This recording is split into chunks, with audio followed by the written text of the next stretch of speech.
एक रोटी का इनाम, अल्लाह की रहमत की कहानी। तंग गलियों का दृश्य, एक बच्चा भूखा रो रहा है। एक बस्ती थी, वहाँ एक बहुत ही गरीब औरत अपने छोटे से बेटे के साथ रहती थी। घर में न पैसा था, न राशन और न ही पकाने को कुछ। उस दिन उसका बेटा बहुत ज्यादा भूखा था, लेकिन रसोई में एक रोटी तक नहीं थी। वो औरत बेचैन हो गई। उसने आसमान की तरफ देखा और कहा, ऐ अल्लाह, मैं तुझसे ही उम्मीद रखती हूँ, तू ही मेरा मालिक है। औरत मस्जिद के पास बैठी है, थाली में कुछ नहीं है।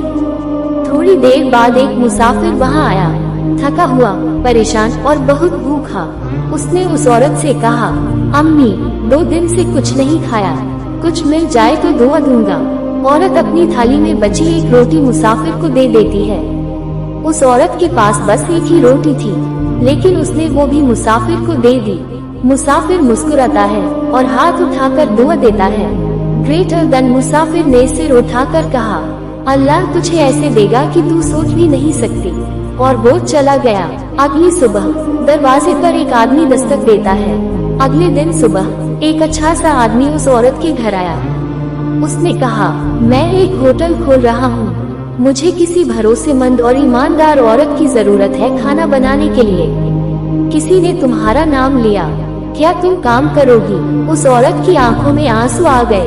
अल्लाह ने उसे नौकरी दे दी, इज्जत दी और रोजी दी। औरत का बेटा रोटी खा रहा है, औरत मुस्कुरा रही है। एक रोटी देने का इनाम देखिए, अल्लाह ने उससे कहीं ज्यादा लौटाया। जब हम अल्लाह की राह में देते हैं तो अल्लाह अपनी रहमत के दरवाजे खोल देता है। जो अल्लाह के लिए देता है, अल्लाह उसे कभी खाली नहीं लौटाता। अगर आपने कुछ सीखा तो दूसरों तक पहुंचाना भी आपकी जिम्मेदारी है।